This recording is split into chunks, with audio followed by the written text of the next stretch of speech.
Alhamdulillah wassalatu wassalamu ala Rasulillah.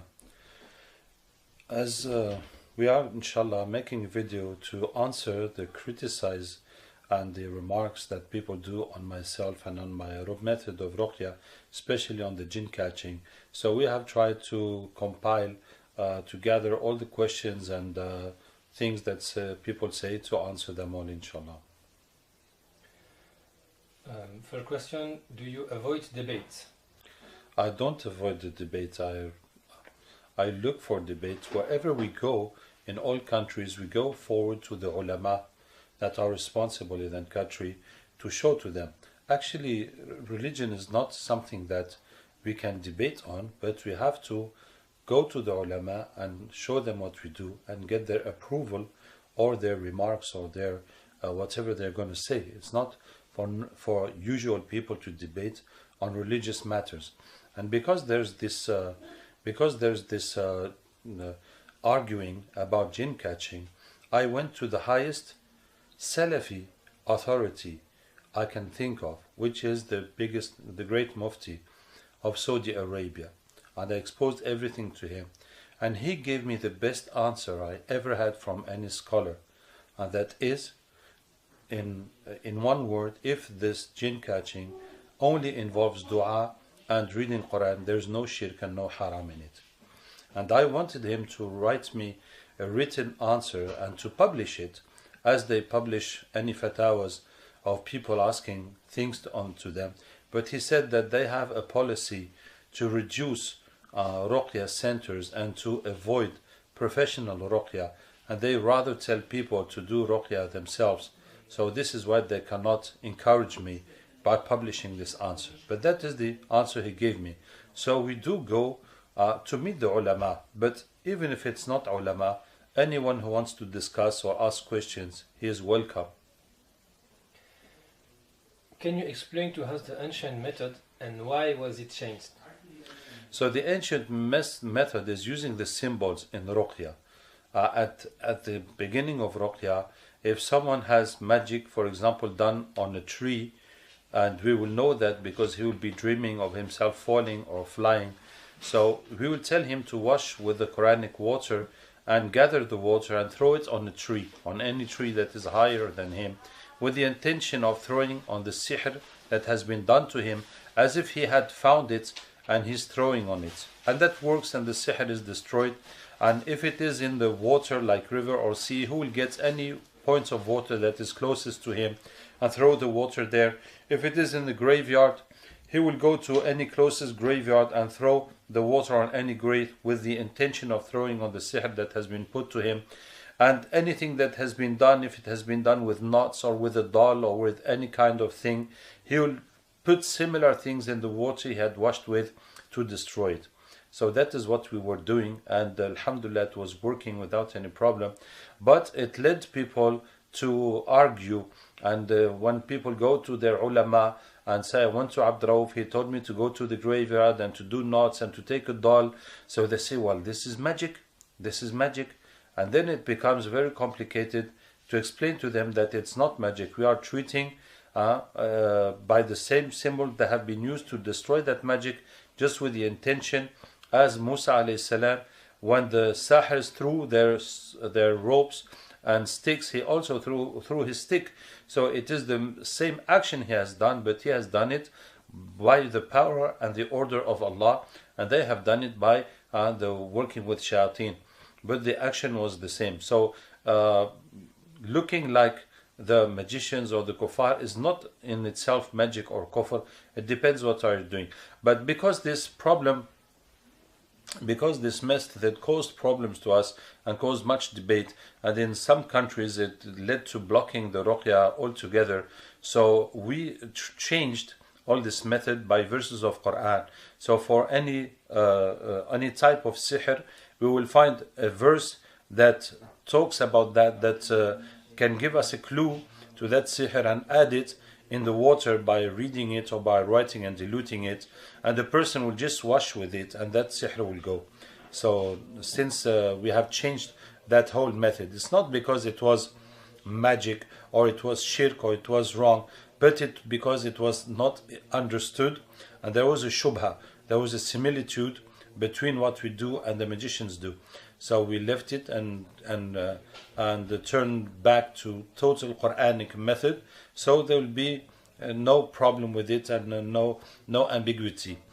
Now, when we first changed that method, it happened in Burkina Faso, and because we were going to use a new method, and we had a method that works and that is halal, so we cannot endanger the patients and do experience on them not knowing if it's going to work or not. So we started to do this new experiment in the places where it was impossible to do the old method. So we did that for in the beginning, and pretty soon we saw that it was working very well. So then we changed the whole method for all our centers throughout the world. Can you explain why the jinn catching is not shirk? Well, the jinn catching, when a patient has jinns that speak, we will work on them to make them embrace Islam. And once they make shahada, we make sure they are really Muslim, because their body must change from black to white. And also, they must not suffer from the Quran. If you read on the jinn and the jinn said, okay, I make shahada, la ilaha illallah, Muhammad Rasulullah, leave me now. So that means he's not really Muslim. Because if he was really Muslim, your reading will not harm him anymore, and he will not ask you anymore to stop and to leave him. So that shows that he's just lying, or he did not understand what is the shahada, and he's still in the shirk and working with the devils and working with the magician. So he has to become white, and he also, the Quran must not burn him. One jinn has accepted that and became white, now you tell him, is there any more jinns with the person? And usually there are many who say, yes, we're 5 or 10 or whatever. So you say, we'll ask Allah to bring the other ones, and you read أَيْنَمَا تَكُونُوا, and the next ones will be easier to convert to Islam. And the more you bring, the more they become easier to convert. When you finish the jinns of the patient, you get the jinns from his house and family, and from all the magicians that worked on him in the past. You bring all the jinns to convert them. Once you have converted them, you read وَكَانَ حَقًّا عَلَيْنَا نَصْرُ الْمُؤْمِنِينَ until they get weapons, and then فَقَاتِلُوا أَوْلِيَاءَ الشَّيْطَانِ, fight the allies of the devil. And the Muslim jinns will see that the allies of the devil are the magicians, and they will go back to those magicians they were working for to fight them. So once you have done that, once you have cleared the environment of the patient, now he can catch the jinn of any other person. So because he has this passage, this gap between him and the jinn's world, and because he was trained to bring jinn and make them become Muslim, so it becomes easier and easier to bring other jinns and to make them become Muslim also. So this is why there's no shirk, it is only dua and using Quran. So the thing about jinn catching is that there is a gap between the person and the jinn's world, and what brings the jinn, it is the dua and the attention of the catcher, and also the pilot who's reading on the catcher. And those verses of Quran make it easy, because the Quran acts on jinn. Allah Tabarak wa Ta'ala has told us twice in Quran, in 2 separate stories, that the jinns came to Rasulullah when he was praying, and they heard his recitation of Quran, and they embraced Islam without even him knowing that they were there, without any discussion between them. They just listened to Quran, and that shocked them positively, and they accepted Islam. But unfortunately, we were not able to take advantage of these surahs and these teachings. And for years, I was debating with jinns to make them become Muslim, until I discovered that it was useless. And you just have to give them a verse of Quran that means what you want to say, and they will accept it, and they will embrace Islam immediately. So since we have discovered that, we are using Quran for jinn catching, so it makes it very fast and easy for jinns to come and to become Muslim. Do you work with jinn? We don't work with jinns, and I don't believe in working with jinns. So in our jinn catching, we catch the bad jinns that are harming people, we make them become Muslim, and we send them to fight the magicians, and that's the end. The only relation we keep with them is to make dua for them every day. But that is a general rule of Islam. If you work for any Islamic work, if you give da'wah, you should give time every night to make dua for those people you have done da'wah to. For anything you do for the sake of Allah, you must give time for dua to keep it going. So that dua we do for jinns, it's like putting fuel in your car every day. It keeps them going, and it keeps your good actions that you have done for Allah Ta'ala going, because you keep on entertaining them with new dua. That is the only relation we keep with the jinns. And I don't believe in working with jinns. Actually, it did happen that some jinns become Muslim and they say they want to help me. I said, go ahead, help. Whatever you can help, help. I am not asking you anything. If you feel that this is a good work and you want to help for the sake of Allah, you help. But we cannot keep a contact with the jinn. If someone has a jinn that helps him to cure people, for example, the jinn will give him information that this patient has this has that, he's got such and such situation, it will not last more than a month. Because the people who you treat, they also have bad jinns, and eventually those jinns will see that you have a jinn helping you, so they will attack him, and eventually you'll get bad jinns that are stronger than your jinn. They will beat him up and they will take his place. One of them is going to take his place, and he's going to keep taking you into errors and playing, having fun with you, giving you wrong things about people, and telling you, making you think that you are great and you're working, people are curing when you are doing nothing. So this is why I tell you by experience, if someone uses Muslim jinns to treat people, it would not last more than a month. And all those who say they have mashayikh, they have this, they have kings, it is nothing. It is nothing. They will always get big jinns to come beat them up and take their place, and finally they will just be led into they'll just have jinns playing around with them. Can we say that the jinn catching is not Islamic because Rasulullah did not do it? No, we cannot, because the ruqyah is a medical matter, and there is plenty of dalils on this. The clearest dalil is the hadith reported by a Muslim that Rasulullah, when he came to Medina, when he'd made hijrah, the people who used to do ruqyah in Medina came to see him and said, Ya Rasulullah sallallahu alayhi wasallam, we used to do ruqyah before Islam, what do you say about it? And Rasulullah said, recite me your ruqyah, because ruqyah means healing by words, by things you say. There's no harm in doing ruqyah as long as there is no shirk. So Rasulullah allowed all the ruqyahs that were used before Islam, as long as there are no shirk, because they were idol worshippers, so they could put names of idols or names of jinns or things that are shirk in their du'as, in their words. So provided there is no those things, any words you have found that help to cure people, you can use it. So that's what Rasulullah reported by Muslim, and there are many dalils that the ruqyah is not something that is tawqifi, that needs to be taught by Rasulullah, needs to be taught by Islam. You have the 4 conditions of ruqyah that are 3 conditions well known to the scholars. First, it has to be Quran or Arabic language or any language you can understand, and that shows that it does not have to be taught by Islam, because it could be any language you understand or in Arabic, and it will be accepted as ruqyah. So it does not have to be something that is taught by Rasulullah. And the second condition is that there's no shirk in it. And the third condition is that you don't believe that the ruqyah cures by itself, but only by the power of Allah. You see, so fundamentally ruqyah is not something that is taught by Islam, is any method one can use to treat by words. But now that these words are Quran and we are using Quran, so there's absolutely no doubt that it is halal, because any other words, as long as there's no shirk, are accepted. So what about Quran? There's no harm in using Quran, and there is no need for any dalil, because the whole Quran is shifa. As Allah says, وَنُنَزِّلُ مِنَ الْقُرْآنِ, we bring down a Quran that is a remedy and a mercy for believers. So the whole Quran is remedy. So however you use the Quran, as long as you don't use it in a sinful way, like with najasa or reading it in toilet, something that is forbidden, any use, proper use you do of Quran for shifa, that is under this verse that we give down the Quran, that is shifa, that is a remedy. Did Rasulullah teach us clearly about ruqyah? No, Rasulullah did not teach clearly about ruqyah. And the proof is that the Sahaba used to do the ruqyah before Islam, and Rasulullah just controlled, is there any shirk or not?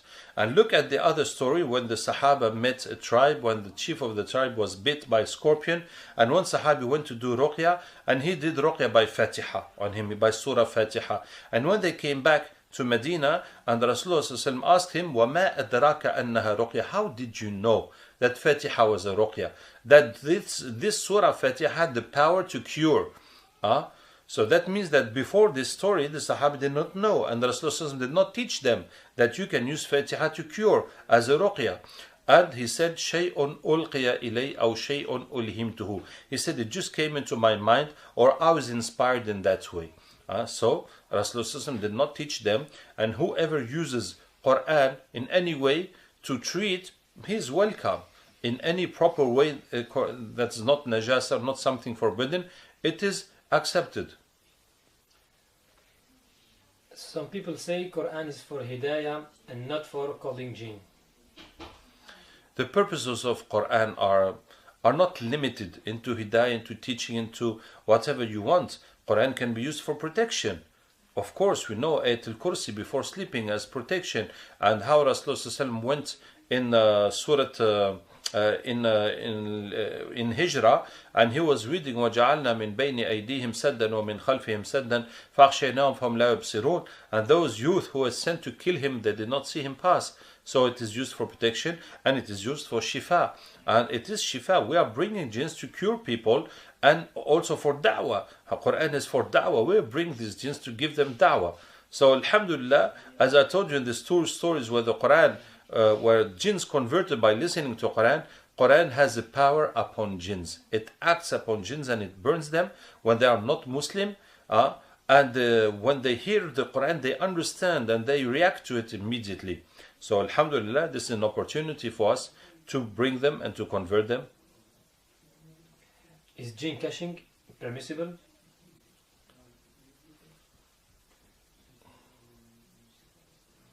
En fait, yes, explain. What is the question? Jinn catching, ruqyah is not permissible because it is seeking help, assistance and cure through jinn, which is shirk. Some say it is asking Allah and the jinn. Okay. So in the jinn catching, we don't ask anything from the jinns. We don't have jinns to bring the jinns.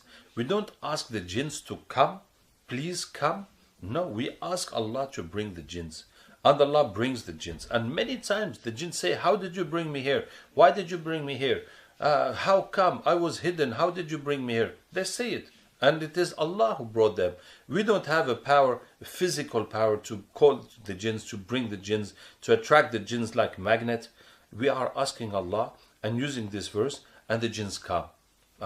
So there's no jinns involved in bringing the jinns, in jinn catching. And we read the verses to convert them. Once they are converted, we send them to fight back the magicians. So there's no jinns involved. We don't ask the jinns. We don't ask Allah and ask the jinns. We don't ask the jinns. Now when we ask questions to the jinns, it is like if a policeman catches a robber and asks him question. Will you say that that policeman is working with the robber? No, he caught the robber. He might as well take whatever information he can take out of that robber, knowing that it is a robber, is likely to lie. So the policeman must be clever, but he will ask the robber whatever he wants to ask, and then he will use his brain to figure out is that reliable or not information. But the fact to ask the jinns, there's no, it's not asking help from the jinns.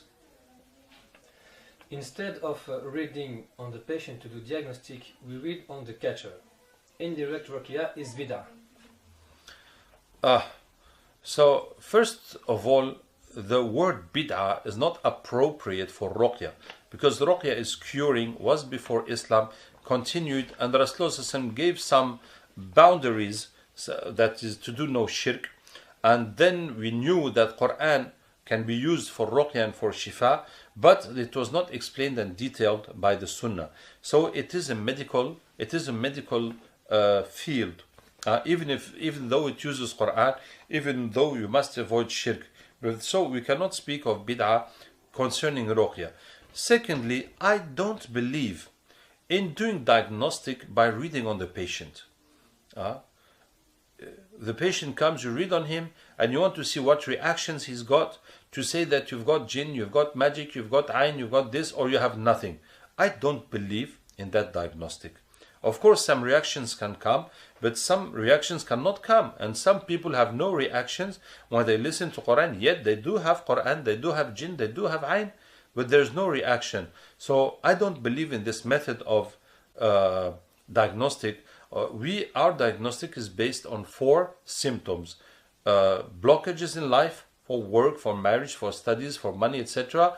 Unusual health problems, pains, weird diseases, unusual mental states like anger, depression, forgetting, fears, hearing voices, goes to madness, and bad dreams. So these 4 symptoms are mentioned in Quran. That is what we use for diagnostic. And we don't use jinn catching for diagnostic. That is wrong. You don't think that we are bringing the jinns to understand what you have. What is your problem? That's not what we do. We understand your problem by discussing with you, hearing what you say, why are you coming, why are you seeking help, and we will ask you all the questions we need to ask, and that's how we establish your diagnostic. Now, when we take away your jinns, we will ask them, what are you doing with this guy? And they'll say, well, we have been sent by magic, there's 5 times magic by 2 people or whatever. Actually, we don't need that information, but we'd ask that from the jinns, so you understand that your jinns have come and this is what they have said and they have gone. Yet that information is not reliable as such, and it's not used for diagnostic, and that will not involve in your treatment. In diagnostic, when you ask mother name for catching, people have twisted it to make it look like you're asking for mother name like magicians do. We ask for names for catching. If you come for treatment and you say, for example, you have problem with your wife and she gets angry, so we'll ask you the name of your wife, so we will also do the catching for her to remove her jinns. And any person you want in your family or whoever you want that I would like you to help my mother or who, so you give the names and we'll also do the jinns to remove their jinns. So we will get some of their jinns, but it's not as efficient as if the person is in front of us. But anyway, it will help. It will, whatever help it can help, that will help the person. So this is why we ask for names, for various names. For example, if it is a child that is affected by magic, it is very likely that this magic comes from his mother. Because when a lady is pregnant, if she has magic on her, that will often go onto the child through pregnancy. So if a young child has some jinn and jadoo, sihr problems, we will ask for who is the mother. If she's not here, what's her name? So we'll take off the jinns from her and check if she really has sihr, if that is the one that has affected the child. In that case, we ask for the mother name. But otherwise, we don't specifically ask for and we don't need the mother's name. We just need the person's name. If the person is here, we don't even need his name, but he's here. But if you want us to do catching for someone else, or if you're calling us from far away to ask for catching, we ask for your name and your city, so we can target your catching. Does the jinn catching harm the catcher? When the person is becoming a catcher, when the patient is possessed and we are converting the jinns and bringing other jinns and the jinns of his house and family and from the people who made sihr on them, some people can't bear it. When you remove his jinns, if he brings another jinn, it puts him in a new problem, very difficult to get that jinn out, to come over it. And so if the patient does not want to become jinn catcher, it is the end of it. But if the patient wants to become jinn catcher, we'll try to continue bringing jinns and converting them until it becomes smooth and easy and he feels no harm on it. But some people don't. They try, it does not work, it keeps on being difficult, makes him tired, makes him ill, so we leave them. And we only keep those who can do it without any problem. And alhamdulillah, we are a group, and we are Muslim brothers and sisters, and we are the first ones. We don't want our fellows to be harmed, and they themselves, they will not. If anyone in ruqyah says, no, this is not suiting me, I'm getting problems, so he's going to stop. And any jinn catcher can stop, and he will go back to normal life, and his breaches will close, and that will be the end of it. But alhamdulillah, those we keep, they don't have any harm, no physical, no mental, no marriage harm. They are living normal lives, alhamdulillah.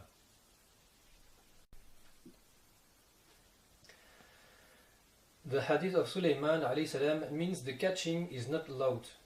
What do you think about this? That is a totally wrong understanding of the hadith of Sulaiman alayhi salam. So Rasulullah said, yesterday night I was praying, a shaitan came to disturb my prayer, so I caught his neck until I felt the cool of his saliva on my arm, on my forearm, and I thought of attaching him on in the mosque, so that the morning everybody would see him and the children would play with him in Medina. But then I remembered the dua of Sulaiman alayhi salam, I let him go. So what does that mean? Sulaiman alayhi salam said, Rabbi ighfir li wa hab li mulka la yanbaghi li ahadin min ba'di. Oh my Lord, forgive me and give me a kingdom that no one after me will have. This means that no one after Sulaiman alayhi salam can have his same power. For example, Sulaiman had the wind to take him to travel. غُدُوُّهَا شَهْرٌ وَرَوَاحُهَا شَهْرٌ. He will go in one morning, 1 month distance. What people usually travel during 1 month, he will do it in the morning, come back in the afternoon. So no one will ever have this yet. We can build airplanes, we can make helicopters, we can make etc. But no one will have the wind to obey to him. And the power Sulaiman alayhi salam had over jinns, وَمَن يَزِغْ مِنْهُمْ عَنْ أَمْرِنَا نُذِقْهُ مِنْ عَذَابِ السَّعِيرِ. Whoever disobeys to him, we hit him with hellfire. So any jinns who disobeys to Sulaiman alayhi salam, the Jahannam will hit him, he will die immediately. So if Sulaiman tells the jinn, don't move, finish, he cannot move. Do this job, do that, anything he will tell them, they have to obey immediately, totally. And otherwise they will die. So that is the power Allah have given to Sulaiman to command the jinns by his words. Of course, we don't have this power. No one can have this power. But Allah Ta'ala has made that when the jinns come into our world, he becomes vulnerable and you can catch him, you can kill him, you can do whatever you want. Like the story of Abu Huraira radiallahu anhu, when the jinn, the shaitan came to rob the zakat, he caught him. And 3 times Rasulullah said, what are you doing with your prisoner? What happened with your prisoner? So he was his prisoner. So when the jinn come, you can catch him. It is possible. It is possible because Rasulullah did it and Abu Huraira did it. And it is permissible. If he has come, you can fight him, you can catch him, you can kill him, you can attach him.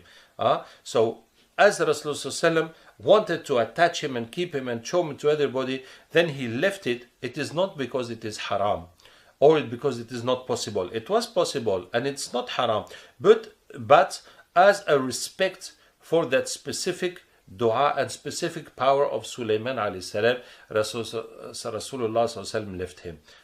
So what we do is exactly what Rasulullah did. We catch the jinns, just the time to convert them, and we let them go. So it is all the opposite. This hadith shows that it is possible to catch the jinn and to release them. It is possible and it is not haram. And some people will say, but Rasulullah, so it is incredible. I said this to someone, he said, but Rasulullah called the jinns when he came in front of him. But how can you catch the jinn inside of a body? You see, so these people, they don't have any argument. They just keep on looking for an argument. That's not normal. If you have something against jinn catching, you say it and you stick on it. You don't keep bringing something else. Like one told me, I answered all his arguments and he said, I don't have any more arguments, but I'm gonna look until I find a proof against jinn catching. I said, this is not normal. You must follow the proofs. It's not the proofs that will follow you. You have no proof and you believe jinn catching is bad, and now you're going to look until you get a proof. But why do you believe it is bad? You have no proof. Why should you believe it is bad? So you must change your mind if there's no proof. So what am I saying? So then he told me, but Rasulullah called the jinn when he came as a being, as an apparent being. But how can you catch him inside the body? I said, well, yes, there's a hadith that Rasulullah called the jinn inside the body. when the Rasulullah was with some Sahaba that wanted to eat, and the young girl came running, rushing to eat, and he caught her hand. And then a man, Arabi, coming from the jungle, was rushing to eat, and Rasulullah caught his hand. And then Rasulullah said that Shaitan wanted to eat, and he brought this young girl to eat without saying Bismillah, so he can eat. And I caught her hand, and then he brought his man, and I also caught his hand. He said, Wallahi, his hand is in my hand when I caught her hands. So that is the proof that Rasulullah caught the jinn inside the body. Why do jinns act the same and speak the same language in the catching? Well, yes, because when the jinn comes through a catcher, he will come through his personality. And for example, the jinn reads your mind. Before you put words on your thoughts, the jinn can read your thoughts. That's why the jinn can make waswas. Whatever language you speak, he does not need to know your language. He can speak right into your brain, right into your feelings, right into your thoughts. So when a jinn comes, he mostly will speak the language of the person. Will it be someone possessed or in the jinn catching? And it happens, but it's very rare that the jinn will speak a language that the person does not speak. A human language of some other country, or a language that's not even human, that sounds like barking or sounds like something that's not human at all. That does happen, but it is rare. Mostly the jinns will speak the language of the person.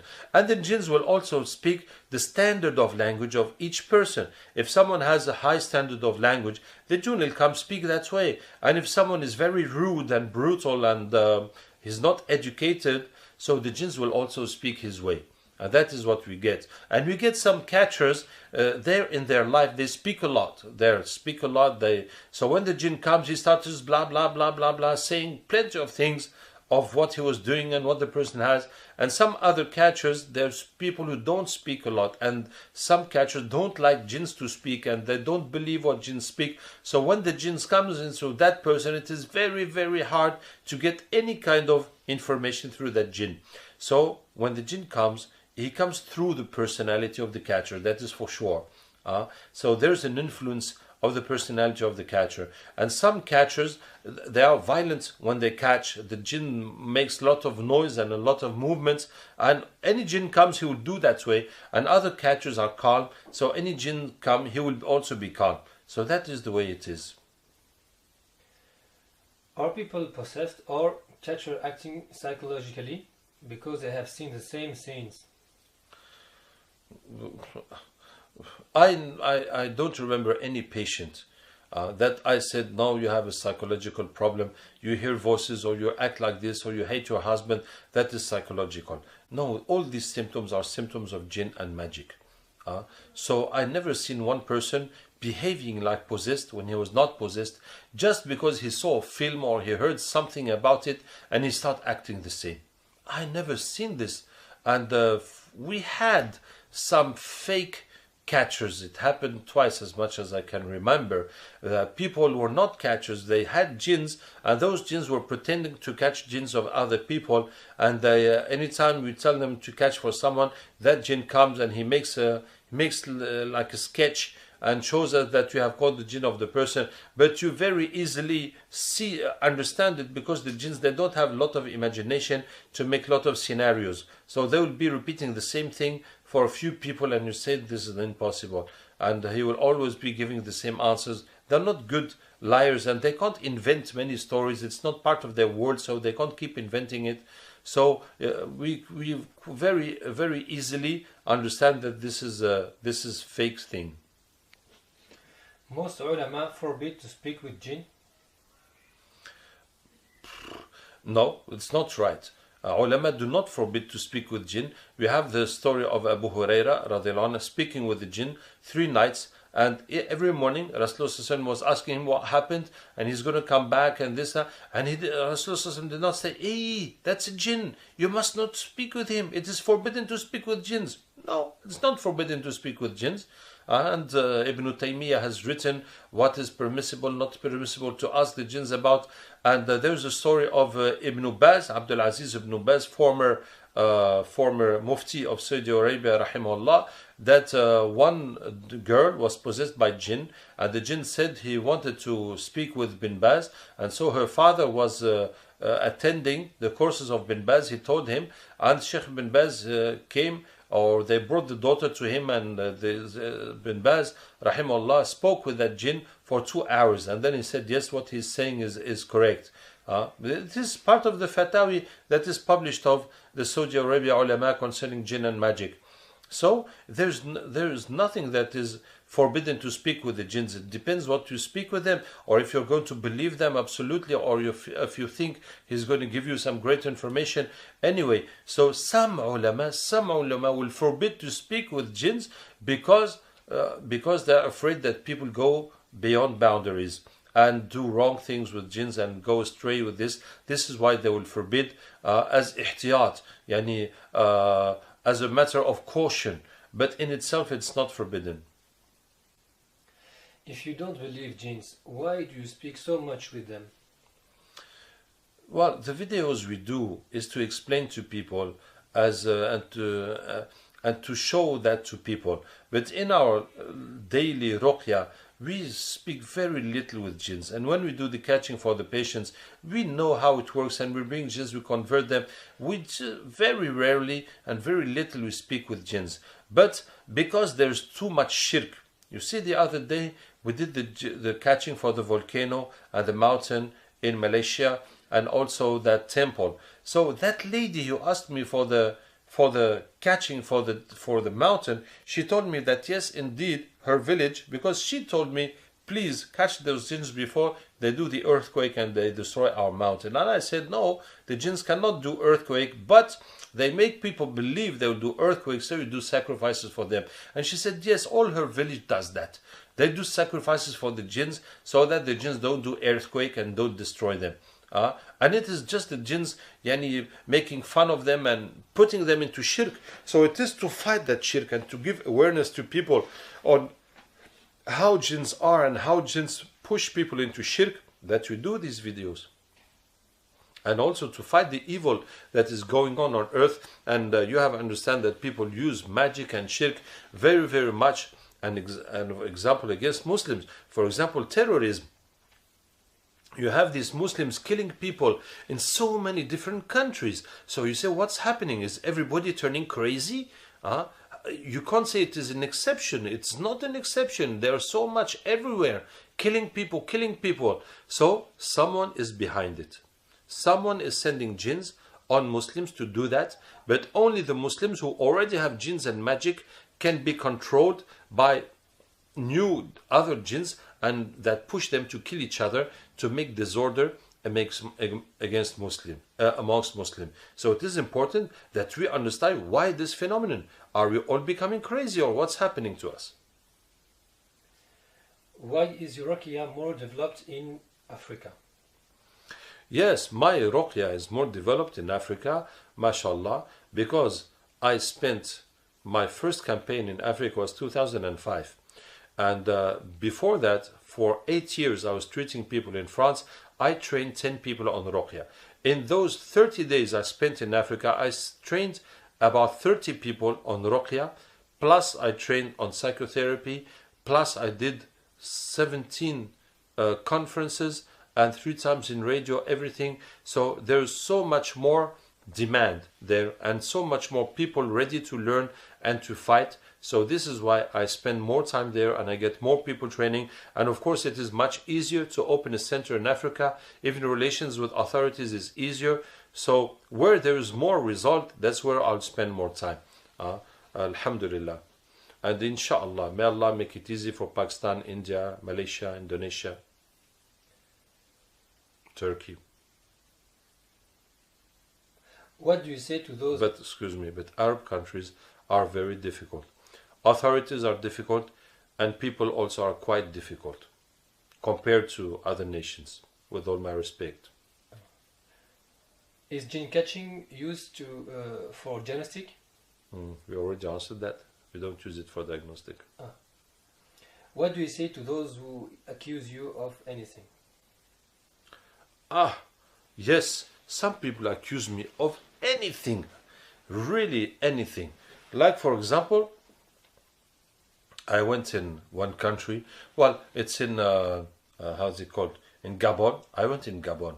Allah Ta'ala made that we were in the hardest Salafi masjid in the capital city, Libreville. And I spent 2 weeks there. The first week was fantastic. And we did perfect work. And this is a very big masjid with 3 floors. Alhamdulillah, we had very nice work. After 1 week, they realized I was a guy from Tabligh Jamaat. And that masjid, those people, they're really against Tabligh Jamaat, always preaching against Tabligh Jamaat. So now they were very upset how they received me and put me forward, etc. And I am from Tabligh Jamaat. So now they start looking for anything and giving any kind of arguments against me. And they said that when I say أينما تكونوا يأتي بكم الله جميعا إن الله على كل شيء قدير, I will change the words and the letters so it becomes shirk, and that is why the jinns come. لا حول ولا قوة إلا بالله. It is total nonsense, because they cannot believe how can someone from Tabligh be working on jinns and converting jinns and curing people. This is not possible, because Tabligh people, they say, have wrong aqidah, so any Tabligh person cannot be doing something right and something good. And this is completely wrong, because Tabligh is a group that does not teach aqidah. It does not teach aqidah, because in India, Pakistan, they have ulama in every masjid, and all the children of Muslims, they follow courses from young.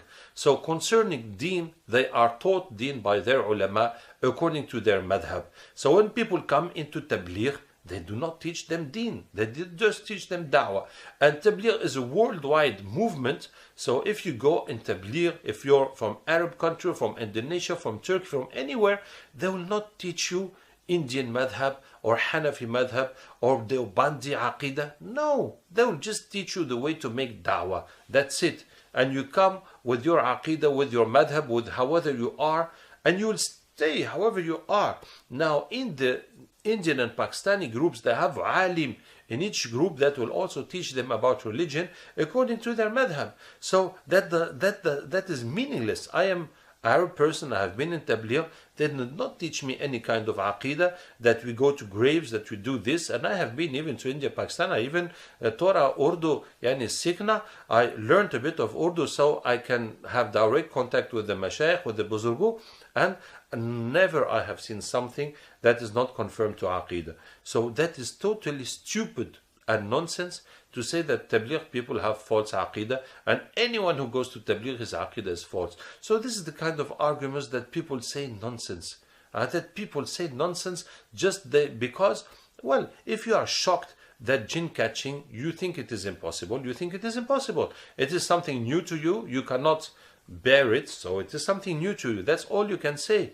Don't look for false arguments that have no meaning. Last question. How can you be sure that the jinn are really Muslim? We did answer it.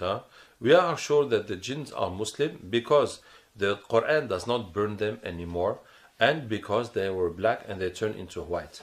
That's how we know that they have really become Muslim. May Allah Ta'ala accept us and guide us.